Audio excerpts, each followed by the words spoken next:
tonight, if you can think of me as sort of an instructional engineer, I think that might help sort of orient me to the audience.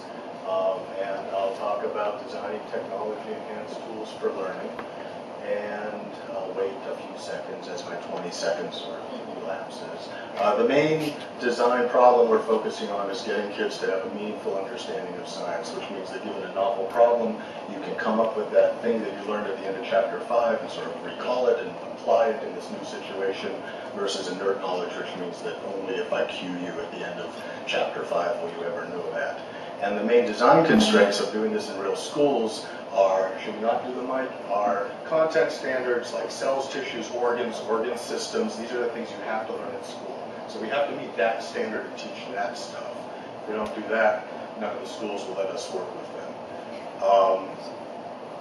And then the next standard is pretty interesting, is that sort of knowing is actually constructed by the individual. So here's a little story where the frog goes out into the world and comes back and brings some information to the fish and tells them about there are birds, these things called birds, I've seen them, they have wings, they have 2 feet, a beak, they fly, and so the fish sort of understands those things and birds to be like that. So unless we are able to expose the prior conceptions of the learner and sort of work with those things and disabuse the learner, in this case the teacher is the frog and the learner is the fish, we won't really get to the desired learning.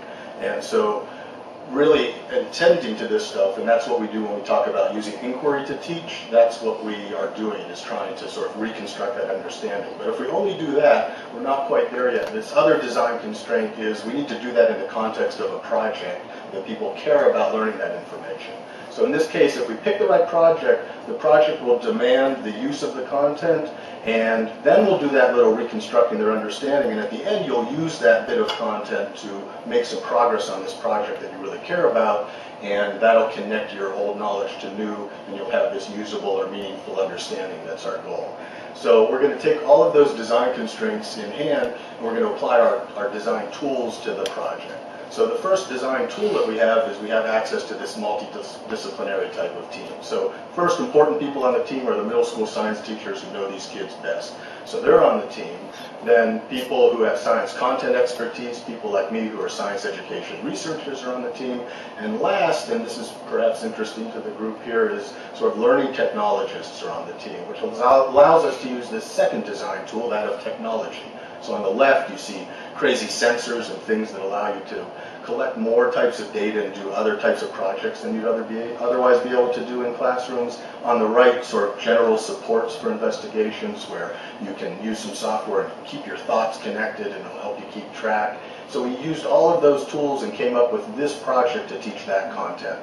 So in this case, the kids are going to redesign their school lunch choices to meet their body's energy needs. And that's going to take them 10 or 12 weeks in middle school classrooms, mainstream classrooms in urban settings. This was work that was done in Chicago, and I've since applied it to Philadelphia. And really what they're going to be doing is devising means by which to measure energy taken in and energy used up in their bodies, kind of find quantities, match those quantities, and redesign their school lunch and activity choices to make those 2 numbers match. And that's the whole curriculum. And the first part is this direct calorimetry measurement. You might be familiar, so you burn some food, it creates some heat. If you can quantify that amount of heat, turns out you can quantify that in calories, and that's what a calorie is. And you'll have to use some of that content that we were targeting. And so the kids come up with that measure. Like this is an example of them trying to invent that kind of a measurement. And then the other thing might be a little less familiar to you. It's called indirect calorimetry. So you get to work with all this crazy sort of Darth Vader equipment, and they're going to measure the energy they use up by virtue of indirectly measuring the amount of oxygen they consume. And if you wanted to understand that, you'd have to learn your target content about cells and organ systems and all of that stuff, which was our goal. So to give you a quick hint of this, to see if it works, we're going to do a pre and post test with about 650 students in Chicago, and we'll try to measure that meaningful understanding. So in that test, we'll put some of that same content that we were interested in, and then we'll sort of put it in a little bit of an array, and we'll cross it by these 3 levels of understanding.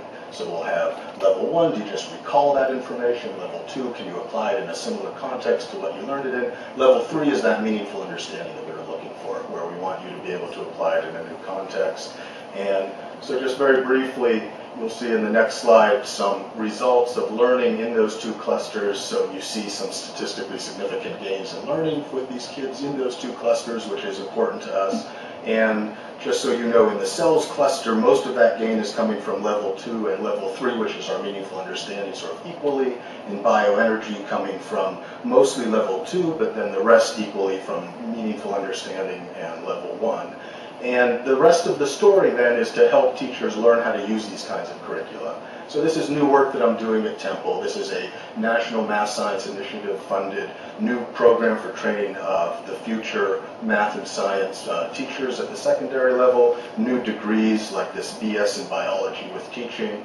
And what's unique about this program of training this next generation of teachers is that these people are going into our local classrooms to teach these kinds of curricula as early as freshman year of their college experience and throughout these entire 4 years. So this is called the TU Teach program. If you happen to hear of it locally, we're raising $1 million so that I can continue to offer this program after our funding disappears. So if any philanthropists out there have money burning a hole in your pocket, will gladly see me in the back of the room.